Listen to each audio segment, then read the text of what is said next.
18 horas. Notícias de Manaus, Amazonas, Brasil e do mundo. Agora na Mix. Legal, boa noite pra você em 100,7. Você na sintonia certa no melhor Mix do Brasil. Mais uma edição do 18 horas no ar. Eu e ela, Karime Leão. Tamo junto, Carlão. Oi. Muito boa noite pra você sintonizado aqui em 100,7. É Olá. isso aí. Estamos juntos a partir de agora até às 7 da noite aqui no 18 horas. Participe conosco do programa, hein? Até às 7 da noite. Estamos aqui à sua disposição com 18 horas no ar. Os destaques do dia. O telefone é o 994887592. O nosso WhatsApp, Karime. Exato, e tá valendo também a sua participação para você que nos assiste ao vivo pelo YouTube. Manda uma mensagem de texto. A gente quer saber o que você pensa a respeito dos assuntos que a gente aborda aqui no 18 horas. Começando 18 horas com os destaques do dia. Mais um capítulo da novela sobre a BR-319. Asfalto foi adiado para 2026. Seca no Amazonas. Rio Negro está quase 2 metros mais seco do que o dia 5 de agosto do ano passado. Eleições 2024. Convenções definem oficialmente os candidatos à Prefeitura de Manaus e seus vices. Apagão. Bairros de Manaus, Manacapuru e Iranduba passam a madrugada no escuro. Legal, 6 horas e 5 minutos. Vamos juntos mais uma vez. Obrigado pela sua participação, obrigado pela sua audiência. Mais uma edição do 18 horas no ar com os destaques desta segunda-feira, 5 de agosto de 2024. 18 horas no ar aqui no melhor Mix do Brasil. 18 Aí, horas. todo mundo feliz, hein? Dia de vitória brasileira nas Olimpíadas de Paris. A ginasta Rebeca Andrade, show de bola, conquistou o ouro na final do solo hoje de manhã. Última prova de ginástica artística nos Jogos Olímpicos. E ela venceu das favoritas. Rebeca dividiu o pódio com as atletas americanas Simone Biles, que ficou com a medalha de prata, Jordan Chiles com o bronze, Karime. Carlão, brilhou, Carlão. Ela Foi simplesmente se tornou a maior medalhista brasileira. olímpica do Brasil em todos os tempos da história. Bateu cara. Bateu os meninos, os meninos sim. da vela. Exatamente. Ela conquistou a 6ª medalha em 2 Olimpíadas. Ela ultrapassou os 5 pódios dos velejadores que você falou, o Robert Scheid e o Torben Grael. Exatamente. Nessa Olimpíada, a ginástica olímpica do Brasil, finalmente, ela conquistou o respeito da imprensa internacional.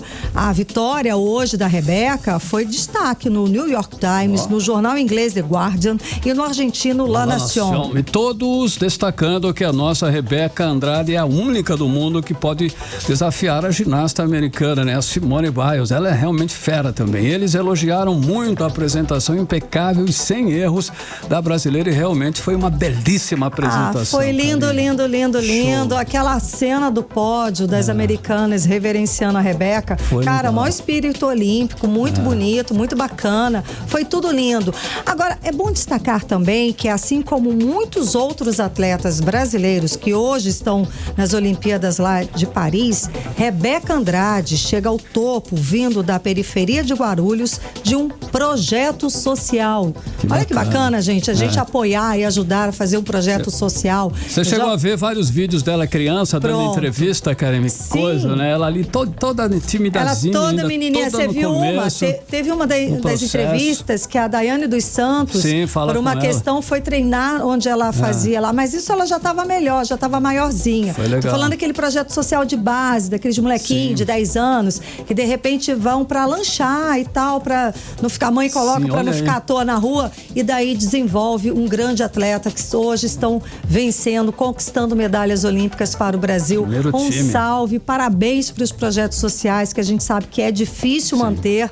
E é claro, um salve especial aqui em verde e amarelo para nossa atleta olímpica que entrou para a história como a maior campeã, maior vencedora de medalhas olímpicas, a Rebeca Andrade. Agora 6:08, você está no melhor Mix do Brasil. 18 horas. Olha só, teve apagão de energia nessa madrugada em Manaus e mais 2 cidades do Amazonas. Segundo a concessionária Amazonas Energia, o blackout aconteceu por causa de um desligamento no sistema interligado que abastece bairros na zona sul e oeste da cidade, Karime. Foi fácil não, viu, Carlão? Porque além de Manaus, Manacapuru e Iranduba também tiveram apagões registrados. Imagina, o calor que tá fazendo passar a madrugada à noite sem um ar-condicionado, sem um ventilador, não dá não, viu? Bom, quem tem tem mais informações a respeito desse assunto é o repórter André Meirelles, conversa ao vivo aqui com a gente. Boa noite, André. Então, a gente sabe quanto tempo durou esse apagão? Boa noite. Muito boa noite para você, Karine. Boa noite, Carlão. Boa noite a você, ouvinte, que nos acompanha aqui na 100.7. Olha, desde a noite desse último domingo, já começou aí em alguns bairros, até amanhã de hoje, né, desta segunda-feira, vários moradores de várias zonas aqui da cidade de Manaus, alguns bairros aí como Praça 14, Compensa, Petrópolis, Redenção, Cachoeirinha do Campos, enfim, entre outros bairros, esses moradores reclamaram que o serviço aí de energia elétrica foi interrompido. E pela manhã a concessionária acabou publicando uma nota por meio aí do perfil oficial no Instagram, que é o @amazonas.energia, de que 100% das cargas afetadas já haviam sido normalizadas, ou seja, toda a situação que acabou ocasionando nesse apagão aqui na cidade de Manaus e região metropolitana já havia sido normalizada, e segundo a concessionária, na manhã ali todo o serviço de energia elétrica já havia sido restabelecido. E o motivo do apagão, segundo a empresa, é que ocorreu um desligamento inoportuno, né, de parte do subsistema de Manaus com origem no sistema interligado, afetando alguns bairros da Zona Sul e Oeste, além das cidades de Manacapuru, Iranduba e adjacências. Só o que acontece? Vários moradores de bairros como Cidade Nova, Nova Cidade, na Zona Norte, Coroado, na Zona Leste, entre outros bairros, cobraram da empresa o fornecimento de energia elétrica, que até a tarde de hoje ainda não havia retomado, mas a empresa respondeu que não tem previsão para o retorno e que apenas tinha mandado equipes para esses locais para trabalhar e até resolver o problema. E a gente acabou também entrando em contato com a empresa, com a Amazonas Energia, para saber o motivo de energia elétrica ainda não estar estabelecida em bairros citados agora por esses moradores, mas eles não responderam. E a última atualização da concessionária foi pela manhã, ainda mesmo nas redes sociais, numa nota que dizia que 100% das cargas foram normalizadas, ou seja, a nota que tem nas redes sociais ali no perfil no Instagram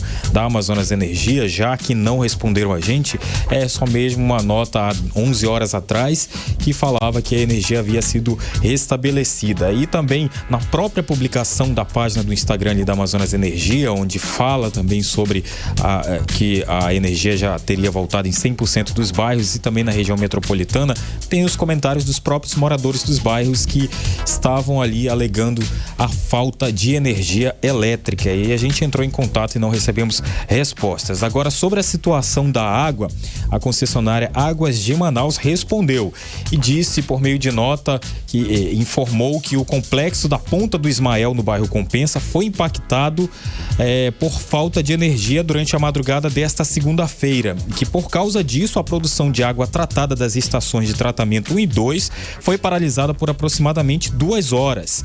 Algumas áreas da cidade podem apresentar oscilação no abastecimento de água ao longo do dia, e a produção de água tratada já foi retomada, e a previsão é que o serviço esteja completamente normalizado na cidade até o fim de hoje, até o fim desta segunda-feira.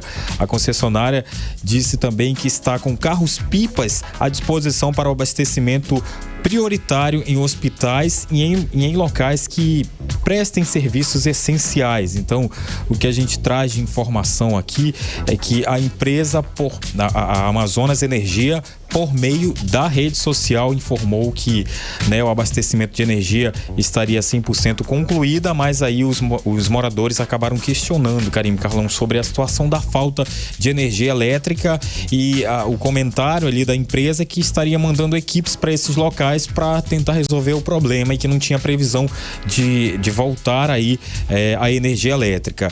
E por conta também dessa falta de energia, desse apagão que aconteceu na madrugada, né, de domingo para segunda-feira, acabou também afetando aí o abastecimento de água, mas aí, como a gente leu aqui a nota da Águas de Manaus, de que o serviço já foi restabelecido, e quem ainda se encontra com problema de falta de água, eles vão resolver o problema até o final de hoje. Karine, Carlão. Ai, não é fácil não, hein? Sem luz e sem água nesse calor, meu amigo, não... É sem o básico do básico. O básico do básico. Olha, a gente tá mal parado com essas concessionárias, não é brincadeira não. André Meirelles, muito obrigada pela pelas informações. Valeu, André. Agora 6h13, você no melhor mix do Brasil. 18 horas. Olha, essa outra situação também, Karine, que nós estamos bastante complicado e há muito tempo. A única rodovia que liga Manaus ao restante do Brasil, que é a BR-319, só deve ter uma solução definitiva depois de 2026. Isso numa possibilidade positiva. Há 52 anos a gente espera que a rodovia seja asfaltada. É bastante tempo. Isso tudo por causa de disputas judiciais e ambientais. Carlão, estão fazendo a gente de palhaço faz 52 anos. O resumo da ópera é esse, né? Não? Tem alguma dúvida? Eu acho que não. Bom, mesmo assim, vamos lá. Defensores, claro, tem uma galera que defende, óbvio, como a gente também. A BR-319 estão até otimistas dessa vez. Segundo eles, algumas coisas já avançaram na recuperação desta rodovia. Esse ano, inclusive, é o primeiro ano que a BR-319 está trafegável os 12 meses. E quem explica melhor essa história pra gente é a repórter Odineia Araújo. Para conectar Manaus ao restante do Brasil por terra, começou em 1968 no governo militar de Costa e Silva, mas só foi inaugurada 4 anos mais tarde, em 1972, já sob o comando do general Emílio Garrastazu Médici. A inauguração oficial, porém, aconteceu em 27 de março de 1976, já no governo do presidente Ernesto Geisel. Em seu discurso, inclusive, Geisel disse que a abertura da estrada acontecia em caráter experimental. E ao que parece, esse caráter experimental foi levado muito a sério, porque a BR-319, que liga Manaus a Porto Velho em Rondônia, foi abandonada e espera asfalto há 52 anos, desde 1972.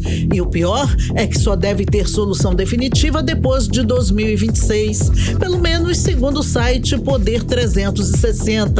De acordo com a reportagem, a BR-319, chamada de Rodovia da Lama na Amazônia pelo site, e que espera por asfalto há mais de meio século, é vítima de disputas judiciais e ambientais. E quem acompanha de perto toda essa situação ao longo dos últimos 15 anos é o movimento Amigos e Defensores da BR-319. Segundo a entidade, que luta pela repavimentação dos 405 quilômetros que ainda faltam, apesar desses entraves, as coisas vêm avançando, mesmo que de forma lenta. De acordo com a associação, até 2014 não existia nenhum processo de manutenção da BR-319. Só havia repavimentação, mas que também não acontecia. O DENIT, Departamento Nacional de Infraestrutura de Transportes, não podia fazer nada na rodovia, nem ao menos consertar uma ponte, arrumar atoleiro e nem bueiro, porque não tinha licença para fazer esses serviços. A partir de 2014, houve a divisão desse processo e hoje a BR-319 está trafegável. Inclusive, 2024 é o único ano em que a rodovia ficou trafegável durante o inverno, segundo o presidente da Associação Amigos e Defensores da BR-319, André Marcílio. Então, provavelmente a gente vai ter a BR pelo ano de 2024, primeiro ano trafegável os 12 meses do ano. Isso também por conta das chuvas que diminuíram bastante na nossa região. Mais importante salientar que o processo da repavimentação da BR-319 ele é construído ao longo desses últimos 15 anos. Então, se a gente for contar os licenciamentos ambientais que foram reprovados desde lá, a criação das unidades de conservação, as manutenções, as passagens aéreas construídas para que os animais possam passar na rodovia, todos os projetos que garantem que as comunidades tradicionais, as comunidades indígenas fossem ouvidas, foi atendido não só durante esse governo, mas também nos governos anteriores. Além disso, na avaliação de André Marcílio, muitos debates estão ocorrendo, inclusive dentro dos municípios impactados pela BR-319, sem que ninguém seja impedido de falar. Por isso, ele acredita que o processo burocrático começa começa a ser vencido internamente dentro do atual governo. A gente espera, sinceramente, que o governo, tenha uma resposta mais rápida em relação à ação civil pública impetrada pelo Observatório do Clima em relação à repavimentação dos 405 quilômetros que ainda faltam. Enquanto isso, a BR-319 está passando de 500 a 700 carretas por dia, está abastecendo feiras, mercados, produtos perecíveis estão chegando mais baratos e mais cedos na mesa do povo trabalhador. O plano de gestão ambiental exigido para a repavimentação do trecho do meio já foi entregue e aguarda análise no IBAMA. Odinei Araújo para o 18 horas. Você está ouvindo 18 horas. Ok. Karime. 6 horas e 16 minutos, Carlão. Vamos falar dos bastidores da política local, é claro, com ela. A Cíntia. Cíntia que já está aqui com a gente. Cíntia, boa noite. Tivemos aí fim de semana com maratona de convenções. Temos definidas as chapas para a prefeitura, que são 7, e os seus respectivos vices. Finalmente sabemos, né? Cíntia, vamos lá, Cíntia. Você acompanhou essas convenções e quando que a gente já pode falar assim, foi dada a largada para a campanha na rua? Então, acompanhei tudo e me fizeram fazer essa maratona aí, realmente eu estava junto. Não consegui ver todas presencialmente, porque 2 foram marcadas no mesmo horário, mas aí depois eu fui ver a live e conferi tudo. Só pode a partir do dia 16 de agosto. Ah, tá. Viu? Não pode falar vote em mim antes disso. Mas os movimentos já dão sinais de vote em mim, entendeu? Teve convenção que preferiu dizer o número, por exemplo. Não pode dizer vote em mim, mas poderia dizer o número. Teve convenção que preferiu não, para não ter nenhum problema ali com a justiça eleitoral. Enfim, os movimentos, né? Cada um escolheu como fazer. Mas teve disputa de quem lotou mais o lugar. A gente já sabe, né, quem são os candidatos. Quer dizer, a gente até já sabia quem eram os candidatos, mas vamos lá aos nomes que se confirmaram. A gente tem o Wilker Barreto, que foi o primeiro a fazer convenção, não foi nesse fim de semana. A Momandel também fez convenção e não foi nesse fim de semana. Aí, desse fim de semana, tivemos Roberto Cidade, que oficialmente foi às 9 horas, mas ele passou do horário e aí ficou no horário do outro, né, que é o Alberto Neto. Por isso que eu tive que escolher entre um ou outro. E aí, preferi ir pro Alberto Neto, porque já tinha ido aquela coletiva que ele apresentou o Menezes. Eu falei, bom, já que eu já participei desse evento, tem que escolher, vamos pro outro. Não tinha como me dividir ali em 2, mas fui ver a live inteira ali do Cidade depois que cheguei em casa. E à noite tivemos Davi Almeida que colocou no palanque Omar Aziz, Eduardo Braga, Tadeu de Souza estava lá presente, né, nosso vice-governador do Amazonas. E Renato Júnior, que é o vice. Então, Davi consegue o vice que ele queria e o apoio de quem ele queria. E durante a coletiva até foi questionado dele: como é que o senhor fez essa mágica, hein? Não foram essas palavras, mas foi mas foi isso, assim. Como é que o senhor convenceu? Como é que o senhor conseguiu fazer toda essa soma, ter quem o senhor queria ali do lado e tudo mais? A resposta dele foi: ele foi incisivo em dizer que ele não vai ser candidato a governador, que ele vai apoiar Omar Aziz para governo e Eduardo Braga para o Senado. Aí ele falou: a única chance de eu tentar a eleição para governo é caso eu não me reeleja, caso ele não tenha nenhum mandato. Aí, enfim, essa foi uma frase que ficou, tá aí a dica, né? Tá aí a dica, isso aí, Carlão. Mas aí também vamos saber, a gente já viu tanta gente dizer que não e que sim, mas é só na hora mesmo, né, Blink? É o que a gente tem falado aqui, né, com frequência. Me né? disseram uma frase que eu achei muito justa, que foi assim: quem dá chance pra ser enganado merece. Essa aí vale pra vida, essa, né, gente? Essa é boa. É uma frase que tá valendo pra gente segurar, segura que é tua pra vida. Olha, eu te prometo, você acredita se quiser, né, Blink? Cai quem quer, né? Verdade. Golpe tá aí. Blink, a propaganda eleitoral, que a gente fica naquela expectativa, né? Começa a partir do dia 16, não necessariamente, né, Blink? Eu vou te dar os números porque agora a gente sabe exatamente quem são os partidos. Sim, tem então os a vices. gente consegue saber também exatamente quais são quem vai ficar mais, quem vai ficar menos. Por exemplo, Roberto Cidade, ele vem com União Brasil, PP, Republicanos, Podemos, PSB. Essa história do PSB é boa de contar, tá? Me cobra daqui a pouco. PRD. Roberto Cidade, então, faz 15 minutos. Não é 15, é 14,53. Mas, gente, 15 minutos de Roberto Cidade, meu Deus. Aí a gente vai ter Marcelo Ramos, PT, PCdoB, PV, PDT. Depois vem Pessoal e Rede. Pessoal tinha ali o risco, né, de ser a Natália Demes, mas ela retirou a candidatura para prefeita e ela vai ser candidata a vereadora. Teve até convenção depois do Marcelo Ramos para falar disso. Solidariedade, também ele tem. Somando aí quase 10 minutos de Marcelo Ramos nas nossas televisões e rádios e coisas. Aí nós temos PL e Novo com Alberto Neto, que vai ter 8 minutos arredondando aqui, porque 7h58 são 8, né? PSD, MDB e Avante com Davi Almeida, que soma aí 7 minutos e meio, 7 minutos e 24. Aí nós temos o PSDB e Cidadania de Amon Mandel, que fica em 1 minuto e 33. Dá pra falar mais do que beba água, dá pra falar beba água algumas vezes, assim. E aí o Mobiliza de Wilker Barreto com 14 segundos. E o Gilberto Vasconcelos do PSTU também 14 segundos. Me perguntaram, né, nas redes sociais por que uns tem tantos, outros tão poucos. O horário de TV, sim. Porque a divisão é de acordo com a representatividade na Câmara dos Deputados. Então, se os seus partidos têm mais deputados federais, então você ganha mais minutos. Isso também é o que define quem pode ou não ir para um debate. Aliás, não é que é porque a emissora, ela não fica obrigada a chamar todos os nomes. Ela pode chamar só os nomes dos que têm a representatividade mínima. Aliás, aí ela fica obrigada a chamar quem tem a representatividade mínima de deputados federais. Então é isso que define, tá? A gente olha quanto de representatividade aquele grupo de partidos tem na Câmara dos Deputados. Isso vai definir o tempo de TV. Por isso que a coligação é muito importante, né? Quem são os seus parceiros vai definir muita coisa.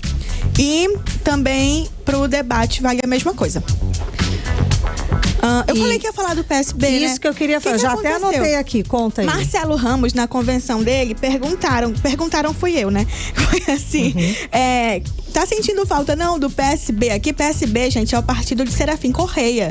E ele é super à esquerda, esse partido, né? Ele é aliado ali do Lula, coisa e tal. E ele está marchando hoje ao lado de Roberto Cidade, segurando a mão de Menezes. E aí, Marcelo Ramos, como é que fala? Ele soltou o verbo, assim, ele desabafou. Ele falou que ele entende que Serafim Correia tá num constrangimento enorme em ter que levantar a mão de Coronel Menezes. Porque, sabe? Eu ouvi, mas ele foi muito enfático. Ele falou, é vergonhoso. Eu imagino como é que ele deve estar sendo constrangedor para ele. Ele falou muito. A impressão que passa pra gente é que eles conversaram, né? Que o Serafim falou, de fato. Confidenciou isso pra ele. Ele tava com pena do amigo. Sim. Pelo que ele falou, mas da forma com que ele disse. Mas eu já vi isso várias vezes também. Não é a primeira vez que isso acontece, né, gente? O próprio Marcelo, né? Exatamente. Vamos falar dele com Braga. Ajoelhou no milho bonito. Tem várias situações assim, muito.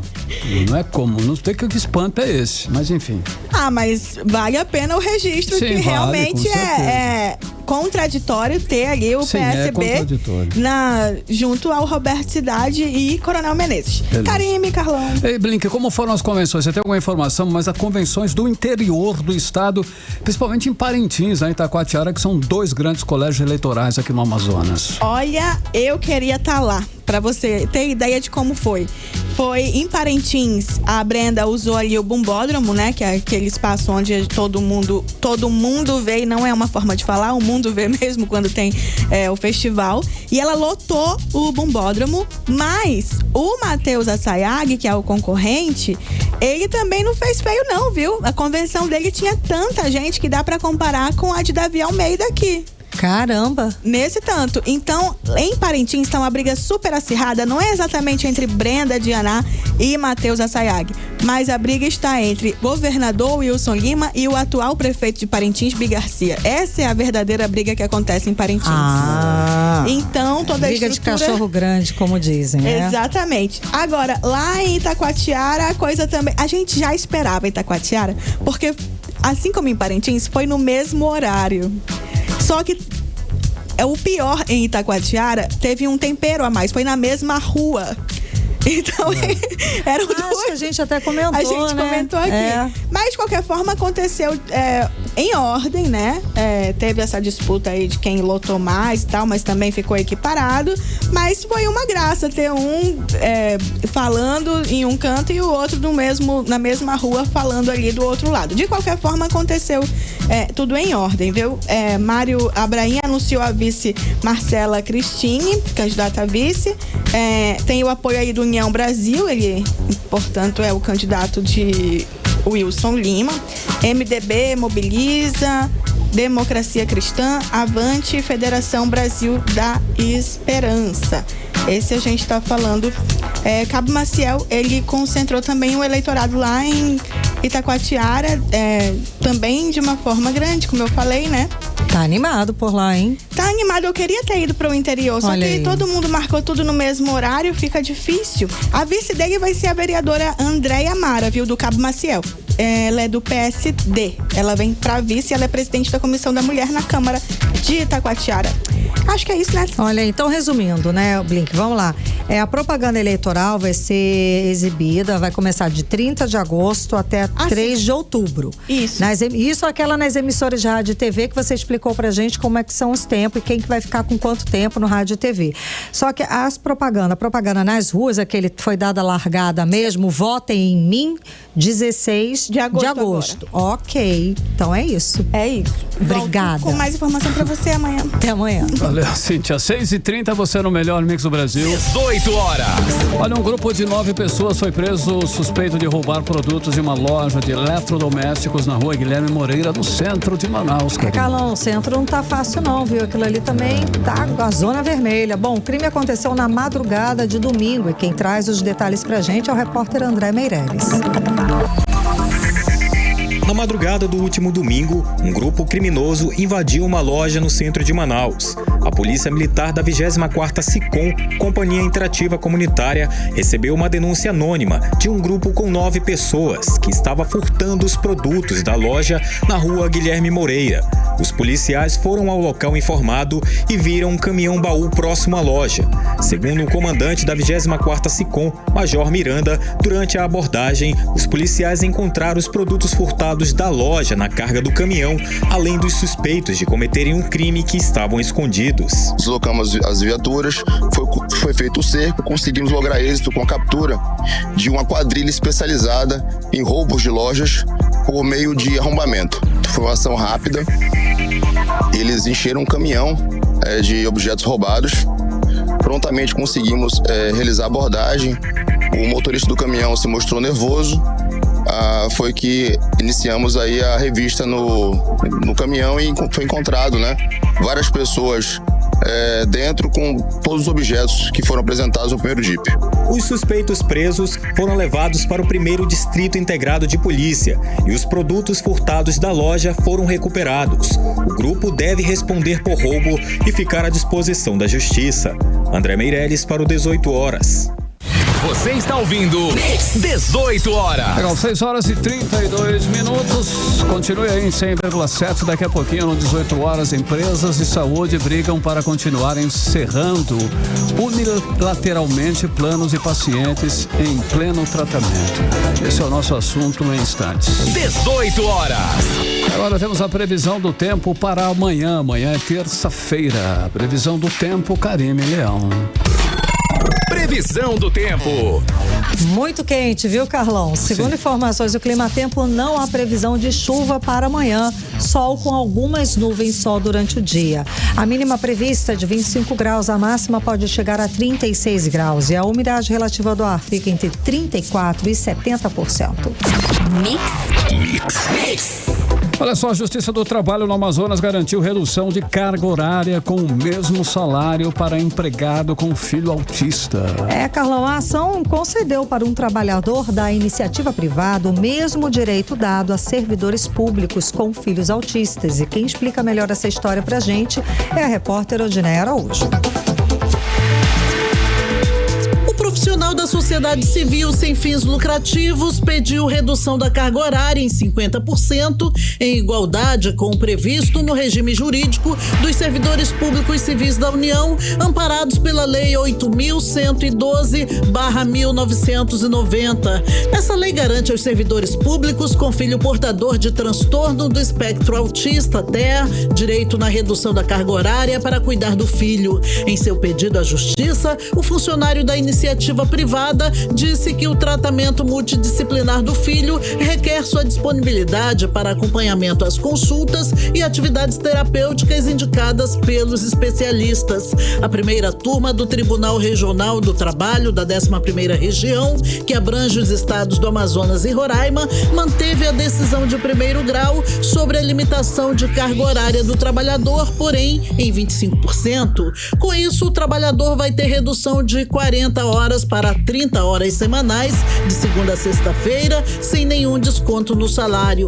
De acordo com Núbia Brasil, presidente da AMUA, Associação de Mães Unidas pelo Autismo, o tutor precisa dessa carga horária reduzida para poder acompanhar os filhos na terapia, até porque todo o tratamento não acontece em um único dia. Então, isso é bem difícil.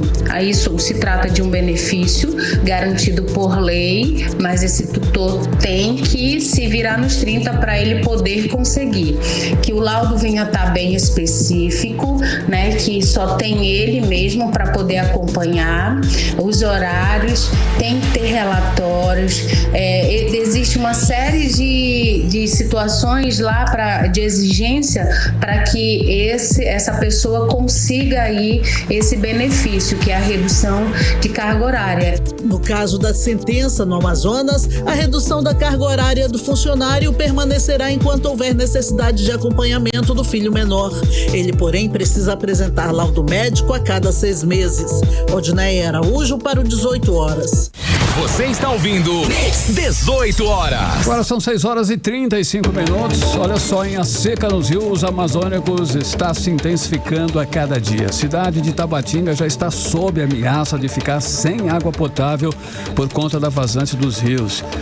Que desde o dia 20 de maio até este sábado, dia 3, o Rio Solimões, que banha o município de Tabatinga, já secou 7,75 metros. E a cota atual é de apenas 2,52 metros, Karine. Gente, sem condições, tá tudo virando lama praticamente. E a estação aí que capta a água do município já está com dificuldades para captar a água do rio, né? Claro, 2 metros é pouquinho.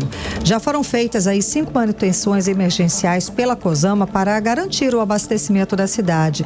Para tentar evitar o desabastecimento, a equipe da empresa está realizando alguns ajustes para tentar aí manter o abastecimento da população. Só vou lembrar aqui que o município de Envira já está com o abastecimento de água comprometido desde o mês passado, como a gente já falou aqui no 18 horas. Fácil não para esse pessoal, hein, Karine? Olha só, aqui em Manaus, a descida das águas do Rio Negro também se intensificou nos últimos dias.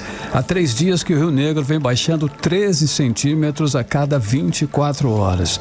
Só nos 5 dias de agosto, o Rio Negro já baixou 58 centímetros. Carlão, os números são de assustar mesmo, tá? Para a gente ter uma ideia, o nível do Rio Negro hoje é de 24 metros e 60 centímetros lá no Porto de Manaus. Bom, exatamente 1,84 centímetros mais seco do que o mesmo dia 5 de agosto do ano passado. E ano passado foi aquela situação terrível, ou seja, esse ano tá pior, né?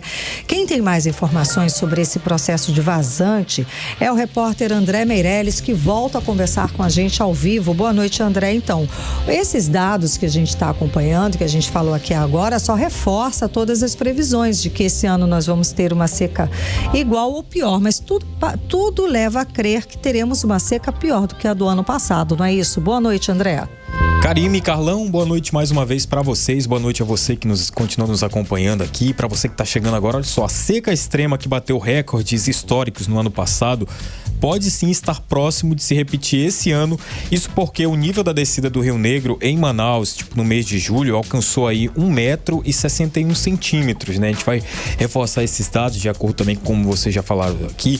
E se compararmos esse mesmo período do ano passado, o nível do Rio Negro desceu apenas 1,22 m, ou seja, isso é uma diferença de quase 25% em apenas um ano. E a medição do site oficial do Porto de Manaus da última quarta-feira, né, o último dia de julho, atualizou que o Rio Negro chegou à cota de 25 metros e 18 centímetros e neste mesmo dia do ano passado a medição foi de 26 metros e 80 centímetros. E aí com isso é possível, né, que a gente já está vendo aí essa diferença que segundo a medição aí é de 1 metro e 62 centímetros.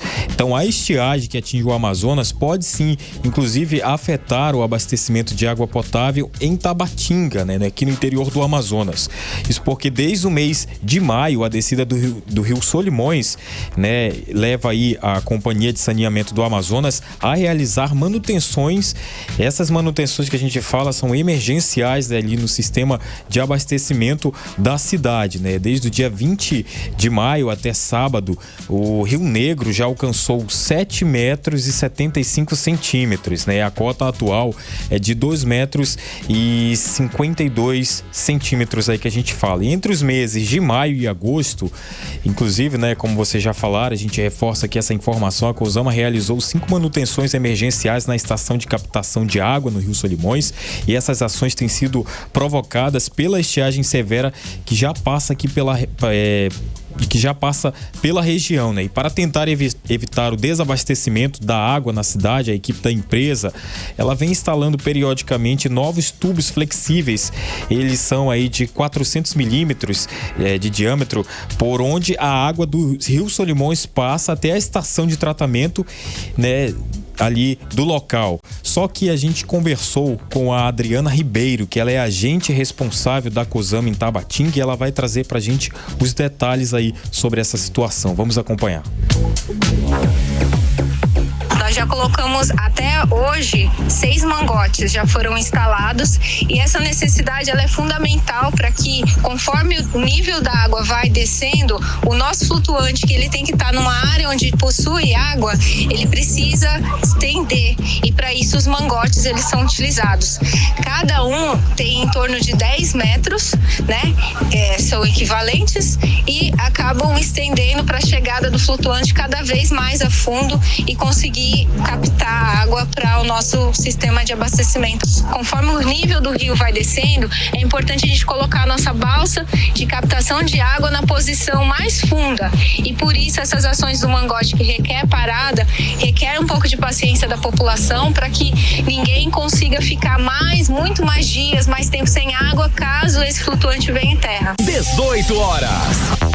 Olha aí, Karime, Carlão e ouvintes, a gente conferiu a fala da agente responsável da Cosama em Tabatinga, a Adriana Ribeiro. Olha, de acordo com a Cosama, o Rio Solimões é responsável pelo abastecimento de água tratada em 55% das residências de Tabatinga, sendo casas, sendo comércios por ali. Essa distribuição de recurso hídrico só é possível enquanto o volume de água do Solimões for suficiente, isso para captação em frente da cidade, né? Caso os níveis do Solimões fiquem cada vez mais baixos, o abastecimento pode ser aí comprometido, né? Olha só, a gente também vai trazer atualizações agora, Karime e Carlão, sobre as queimadas, né? Falando agora em queimadas, a Operação Aceiro 2024 combateu em 2 meses 4.276 focos de incêndios, né? Os dados compreendem um período entre 3 de junho e 4 de agosto, né? A missão, que é coordenada aí pelo Corpo de Bombeiros, tem intensificado o trabalho operacional de combates aos incêndios. Atualmente, os 3 municípios com mais focos de incêndios que foram combatidos combatidos aí pela corporação são Boca do Acre, foram combatidos 915 focos, Manicoré 778 e Humaitá com 734 focos de queimados. Então não é fácil, né? Aqui no estado do Amazonas, além da estiagem, da seca severa, ainda tem que enfrentar, né, essas queimadas, Karime. Tudo vai piorando, né, gente? Vamos acompanhando para, né, atualizar os nossos ouvintes. Obrigada pelas informações, André Meirelles. Boa noite. Valeu, André. Boa noite. Agora 6h42. Você está no melhor Mix do Brasil. 18 horas. Agora, Karime, Brasília, é isso? Bora, Carlão. Bora pra Brasília. Bora chamar o nosso correspondente, ou mais conhecido, Carlos Eduardo Matos. Cadu, boa noite, Cadu. Bom te ver. Então, vamos lá. Vai voltar ao debate acalorado aí em Brasília sobre o projeto de lei dos planos de saúde. E as empresas do plano de saúde, elas prometem fazer barulho para garantir a quebra de contrato com os assinantes de forma unilateral, uma coisa que, aliás, elas já estavam fazendo, que era cancelar o contrato de vários dos pacientes, isso no meio dos tratamentos de saúde, né? Assim, da noite pro dia, sem perguntar nem aviso prévio, né, Cadu? E aí, Cadu, assunto de muita discussão dá certo, uma queda de braço. Boa noite. É legalizar o absurdo, né, Karime? Pois é, boa noite. Gente. Boa noite, minha querida. Boa noite, Carlão. Boa noite, ouvintes do 18 Horas. Esse tema volta ao debate com bastante força na Câmara dos Deputados, Karime, nesse retorno das atividades parlamentares. Claro que tem aí a pré-campanha, né? Tá todo mundo envolvido, então a gente não sabe como é que vai ser. Mas é um assunto que está em pauta, viu? Porque as empresas de planos de saúde querem encerrar o ano com esse direito assegurado, digamos assim, a favor delas, né? De poder cancelar contratos individuais e familiares de forma unilateral. Hoje, isso é proibido pela ANS, a Agência Nacional de Saúde Suplementar. A lei permite apenas o cancelamento de forma unilateral dos planos empresariais, isso mediante aviso prévio de 60 dias. O que aconteceu meses atrás, né? As empresas rasgaram os contratos individuais e familiares, principalmente aqueles em que havia pessoas fazendo tratamento contínuo, como câncer, Parkinson, transtorno do espectro autista, enfim. Milhares de pessoas, inclusive em Manaus, né, Karime, passaram por um grande susto. E qual é o cenário hoje? As empresas, elas estão contando com a ajuda do presidente da Câmara, Arthur Lira, para tentar aprovar esse texto. O presidente da Câmara, a gente sabe, né, tem uma força política muito grande, um poder de barganha enorme, pode fazer qualquer pauta ser aprovada mediante negociação, mediante aquele tomar lá da cá. E todo mundo se beneficia com isso. Esse que é o grande medo. Só que nesse caminho tem um obstáculo. O relator do PL dos planos de saúde, o deputado federal Duarte Júnior, ele é do PSB do estado do Maranhão. Ele é contra aprovar essa medida. Graças a Deus, tem alguém olhando pela gente. Porque essa medida, ela prejudica a parte mais vulnerável, que são os pacientes em tratamento contínuo. Nos bastidores, Karime, enquanto o Congresso estava de recesso, houve muita disputa política e um bate-boca muito forte. Arthur Lira, bastante contrariado, porque ele quer fazer cumprir a palavra dele às empresas de plano de saúde, ele quer tirar o Duarte Júnior da relatoria dessa matéria ou colocar em pauta uma outra matéria e passar esse dispositivo na base do trator. Ele faz assim, quando alguém contraria ele pega outra pauta que está em tramitação e joga lá, bota o relator amigo dele, olha, coloca isso aí na relatoria, passa e aprova e tchau. E deixa o outro que estava contra ficar falando sozinho. É o que ele quer fazer com o Duarte Júnior. E Duarte Júnior, ele está resistindo, dizendo que não abre mão não vai permitir essa mudança. A briga, portanto, Karime e Carlão, deve incendiar o plenário da Câmara dos Deputados nos próximos dias, porque vai dividir os partidos, inclusive, porque é uma coisa que mexe com o consumidor, mexe com famílias. Se houver uma campanha maciça nas redes sociais, aí eu quero ver se a galera do PL, se a galera do Centrão vai apoiar o Arthur Lira. Sem Karime, dúvida. eu trouxe um áudio do deputado Duarte Júnior explicando melhor esse ponto, né? Porque são vários problemas, várias questões abordadas nesse PL dos planos de saúde. Vamos falar exclusivamente sobre essa questão dos cancelamentos de contratos de forma unilateral. Vamos ouvir. E esse é um ponto que no nosso relatório nós entendemos como um ponto principal, que é a vedação, a proibição clara daquilo que eu entendo como algo que vai além do ilegal, do imoral, que eu costumo afirmar que é um verdadeiro pecado. Retirar o consumidor, que passa praticamente toda a sua vida pagando o plano de saúde, retirar ele dessa assistência, onde ele paga para ter uma saúde suplementar no momento em que ele mais precisa. Então, um dos pontos principais desse relatório é a proibição da extinção, da rescisão unilateral do contrato em toda e qualquer situação. Claro, se o consumidor não realiza o pagamento, se ele não assume aquela prestação contratual e havendo um atraso de 60 dias consecutivos, essa é uma outra modificação. Na atual legislação, se fazia uma contagem um pouco confusa, seja ela consecutivo ou não, ou seja, o consumidor não tinha condições sequer de contar, porque atrasava em um mês 5 dias, no outro mês mais 2 dias. Agora a contagem vai ser mais clara e transparente, inequívoca ao consumidor, serão 60 dias consecutivos. 18 horas. Daí a gente acompanhou a fala do deputado federal Duarte Júnior, relator do PL dos planos de saúde. Cadu. Complicado isso, né, Cadu? Cadu, a gente não está te ouvindo. Aconteceu alguma... Será que você desligou? Oi. Agora sim. Meu braço tocou aqui o áudio. Pronto.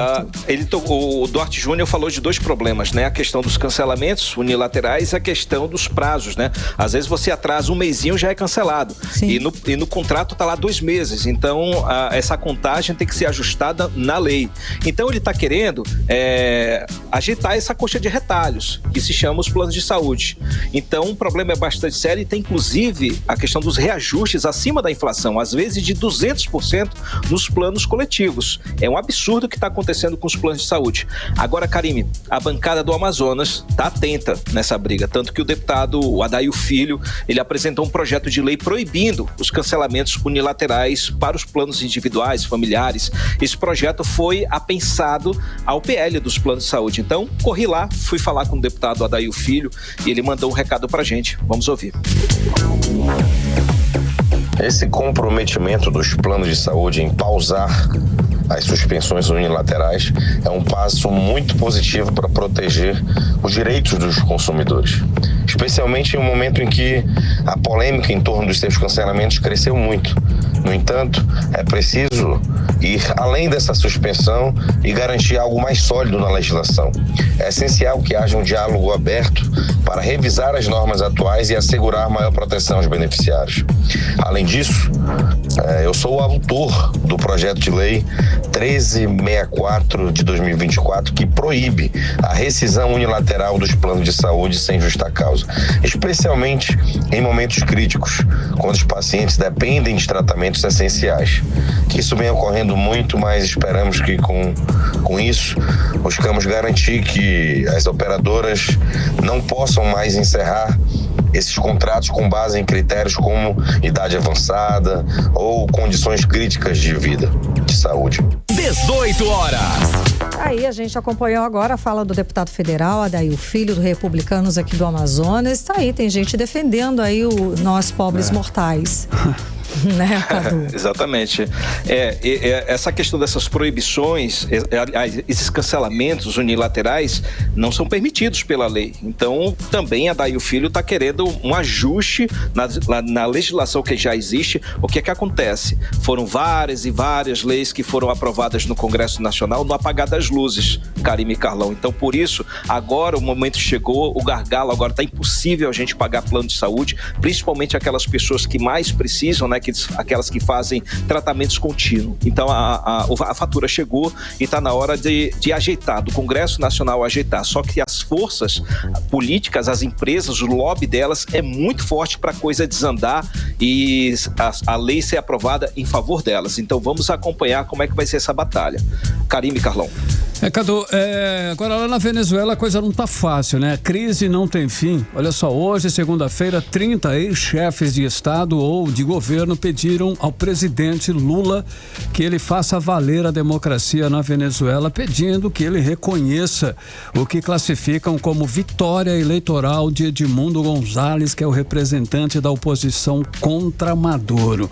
E como já disse o Drummond, né? E agora, José? José para onde? Cadu, né? Como o Brasil deve se posicionar nessa situação aí tão conflitante, tão polêmica, né? Mundial, inclusive. Carlão, o presidente Lula está ficando cada vez mais sem opções, né? Hoje ele recebeu essa carta assinada aí por 30 ex-presidentes da América Latina, da Espanha, pedindo que ele adote uma posição mais enfática em defesa da democracia na Venezuela. Porque não está parecendo que é uma defesa pela democracia, né? Os ex-presidentes, eles dizem que a soberania popular da Venezuela, ela foi usurpada e que o vencedor das eleições foi, de fato, Edmundo González, que era o candidato da oposição ao presidente Nicolás Maduro. E eles fazem um apelo ao presidente Lula para que reafirme o seu, abre aspas, inquestionável compromisso com a democracia e a liberdade, as mesmas de que usufruem o seu povo, o povo brasileiro no caso, e fazê-la prevalecer também na Venezuela. Fecha aspas. Então, eles estão percebendo o posicionamento dúbio do presidente Lula. Então, entre esses líderes que assinam essa carta, estão aí o Maurício Macri, da Argentina, Mário Abdo, do Paraguai, o Felipe Calderón, do México, André Pastrana, da Colômbia. Todos eles aí fazem parte da Iniciativa Democrática da Espanha e das Américas. A ideia, nenhum ex-presidente do Brasil assina essa carta. E a gente sabe que de carta, Michel Temer entende bastante, mas ele não assinou essa carta. Ô Carlão, Lula está resistindo, né? Mas ele não está sozinho ainda nessa história. Ele ainda conta com o apoio dos presidentes do México, o presidente da Colômbia e agora da França, o Macron, que elogiou hoje, né? Fez um posicionamento dele elogiando o Lula, dizendo que nessa narrativa de aguardar as atas eleitorais como se elas ainda fossem legítimas, né, Carlão? A gente sabe que nas eleições venezuelanas o voto é eletrônico e com aquele comprovantezinho era para ser um sistema muito mais rápido de conferência dos votos. Ainda assim durou mais 5 dias aí para o Conselho ratificar a eleição de Maduro. Então algo de errado não está certo. Existe algo de podre no reino da Dinamarca. Pensei que fosse voto eletrônico e de papel também. Eu achei que eram os dois. Não, é eletrônico. É só eletrônico. É a mesma urna do Brasil. É o mesmo esquema. Agora, Cadu, o que você traz pra gente pra finalizar rapidinho, as rapidinhas do dia sobre eleições municipais? Eu trago só uma rapidinha que é de São Paulo, né? Vamos concentrar em São Paulo porque lá as coisas aconteceram por lá. Furdunço não foi só em Manaus, foi no Brasil inteiro, na verdade. Teve muita convenção aí de pré-candidatura anunciada no Nordeste, no Sudeste, mas São Paulo, as atenções estão por lá, porque ontem, domingo, foi o anúncio da pré-candidatura de Pablo Marçal. Ele é meio que um coringa nessa história, né? A narrativa dele é antissistema, ele vem muito forte aí com apoio de uma boa massa lá na capital paulista, porém sem o apoio de Jair Bolsonaro. Jair Bolsonaro, na sexta-feira, apoiou Ricardo Nunes, subiu no mesmo palanque de Ricardo Nunes, que anunciou aí na sexta-feira a pré-candidatura dele a prefeitura, a reeleição, né, na prefeitura de São Paulo. Tá meio fraco, com muitas críticas por causa do MDB, por causa da gestão dele, muita gente falando que o Ricardo Nunes fez um governo pífio, então a situação dele tá um pouco difícil. Porém, as pesquisas, a Quest, inclusive, saiu uma pesquisa nesse fim de semana, dizendo que há um empate técnico entre o Ricardo Nunes, com 20%, Datena, 19%, subiu rápido, e o Boulos, que com 19%. Então, tem três pré-candidatos aí disputando pau a pau a Prefeitura de São Paulo. Dizem que vai ser as eleições mais acirradas da história dos últimos 29 anos. Vamos aguardar, né? Porque o bicho tá pegando em todo o país. Ok, obrigada pelas informações. Boa noite, até amanhã. Tchau, valeu, Cadu, 6h56. 18 horas. Esporte. Giro esportivo, Cid Soares da área, tem Brasileirão. Quem é o líder, Cid? A gente precisa rememorar o que aconteceu no fim de semana, né? Pra entender como é que tá o Brasileirão. Vamos começar pelo sábado passado, quando o Vitória venceu o Cuiabá por 1-0. O Vasco empatou com o Bragantino em 2-2. O Botafogo venceu o Atlético Goianiense por 4-1. Aqui que eu chamo a atenção, né? Tem uma diferença bem grande aí de placar. Criciúma venceu o Atlético Mineiro por 2-1 e o São Paulo venceu o Flamengo por 1-0. Aí mudou tudo. E para completar, ontem, domingão, o Fluminense venceu o Bahia por 1-0, o Corinthians empatou com o Juventude em 1-1, o Grêmio venceu o Atlético Paranaense por 2-0, o Internacional empatou com o Palmeiras em 1-1, e hoje à noite tem Cruzeiro e Fortaleza, 8 da noite, já pela 21ª rodada do Campeonato Brasileiro. E a tabela tá assim, ó. Botafogo na liderança, assumindo realmente aí a liderança, 43 pontos. De novo? Voltou lá para esquentar o lugar, né? Então, o Flamengo em segundo com 40 pontos, o Palmeiras com 37, Fortaleza 36 e Cruzeiro com 35 pontos. Esse é o nosso Brasileirão. Cid, Olimpíadas, Cid, vambora de histórico para o país. Olha, Karime, Olimpíada. Maravilhosa, Rebeca Andrade. Hoje, né, todo mundo, a gente tem que ficar muito feliz, gente. Claro. Maravilhosa, garota. Pô, foram 1000 coisas que ela passou, inclusive problemas físicos. Sim. E ela conseguiu aí mais uma medalha de ouro. E o Brasil pulou agora, estamos na 16ª posição medalhas do ranking, gente, medalhista. E o melhor de tudo, a Argentina só com uma, continua, desceu, tá lá. Em 38º lugar. Cid, dia maravilhoso, né? Conta. A Rebeca Andrade realmente conquistou essa medalha de ouro aí na final do solo, né? Na ginástica artística das Olimpíadas de Paris, após bater a nota de 14.166. Simone Biles, a grande adversária, ficou na segunda posição, depois de pisar 2 vezes fora do tablado. Tablado que chama. É fora da marca ali, né? Fora da marca, exato. E isso virou meme, inclusive, né? Tá cheio de onda aí. Mas depois a gente fala disso. Olha, o Jordan Childs, né, dos Estados Unidos, completou o pódio. O vôlei feminino do Brasil fechou a participação na primeira fase das Olimpíadas de Paris com chave de ouro. Não é a medalha ainda. Venceu a Polônia por 3-0 e Gabi foi o grande nome da partida com 21 pontos. Foi maravilhoso esse jogo, né? gente. Não tenha dúvida. Foi desesperador, né? Vai lá. Não falou outra coisa, é isso mesmo. Mas o pior foi o futebol, né? Calma, vamos lá. Vocês são muito... Pô, calma. Agoniado. Segundo set teve emoção até o fim. Olha, no início o Brasil abriu aí uma pequena vantagem, né? 4 pontos, conseguiu administrar até o set point, vencendo por 24-20. A equipe brasileira deu um susto nos torcedores, que a Karime acabava de falar, deixou todo mundo com o coração na mão, né? Mas ganhou o set mais longo das Olimpíadas. Ficou esse registro, tá? A galera tá de marcação com o Brasil, né? 38-36. Bem, enfim, nossa seleção garantiu. Pronto. 100%. No vôlei de praia, Evandro e Arthur entraram em quadra ontem na arena da Torre Eiffel, né? A dupla venceu os holandeses Van de Velde e Immers por 2-0 e seguem para as quartas de final com 100% de aproveitamento nos jogos. Provas classificatórias e repescagem de atletismo nas Olimpíadas de Paris. Na manhã desta segunda-feira, no Stade de France, né, o Brasil garantiu 2 vagas nas semifinais de 400 metros com barreira, masculino, com Pio e Matheus, e um segundo lugar de repescagem nos 400 metros rasos feminino, com Tiffany Marinho. No surf, Medina já deu o que deu, né? Sofreu aí com a falta das ondas e perdeu a bateria para Jack Hobson, que vai disputar o ouro com o francês Caule Vast, que é a grande estrela, né, um fenômeno do surf francês. O Brasil está eliminado, como vocês já disseram aqui, do vôlei de quadra masculino nos Jogos Olímpicos de Paris, e a seleção brasileira perdeu para os Estados Unidos 3-1 pelas quartas de final.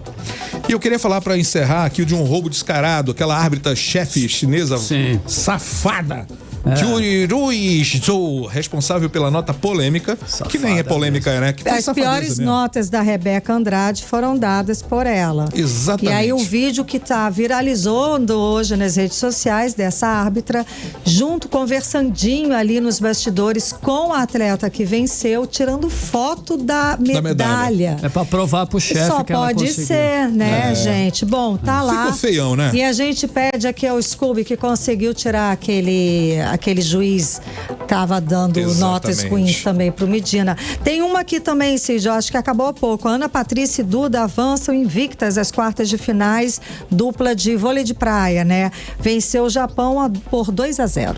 Perfeito, era o que nós tínhamos, exatamente, era o que nós tínhamos para hoje. Que maravilha. Fechamos então, espero que melhore amanhã, enfim, vamos tentar. Vamos comemorar. Tem mais umas 2 de ouro por aí ainda. Se Deus quiser, cara, Deus te ouça, né? Pra gente chegar entre os 10 ali. Beijo, até amanhã. 8 horas. Seguimos direto para o editorial 18 horas. Editorial 18 horas. 52 anos, mais de meio século. Esse é o tempo que a população do Amazonas espera pela recuperação do asfalto da BR-319. A rodovia, como todos sabem, é a única rodovia que conecta Manaus a outras regiões do Brasil ao sul do Amazonas. E, de acordo com as últimas notícias nacionais, uma solução só vira se vier para depois de 2026. Ou seja, o asfalto vai demorar ainda. Até hoje, o chamado trecho do meio entre as partes asfaltadas é alvo de brigas ambientais e na justiça. E não parece razoável que não se chegue a um acordo. De acordo, quem sabe, de desmatamento zero nas áreas das margens da estrada é 100% do direito da população a um acesso terrestre ao restante do país. Governantes de várias matizes ideológicas já prometeram recuperar a estrada e não cumpriram. Enquanto isso, mais de 3 milhões de pessoas vivem praticamente isoladas do resto do país por via terrestre no meio da Amazônia. Uma região que precisa ser sim preservada, mas também desenvolvida. Desenvolvida por pessoas com direito a usar o transporte terrestre para trabalhar também em outros estados ou apenas visitar e fazer turismo no restante do país. 18 horas. 7:02. Boa noite, Karine. Boa noite.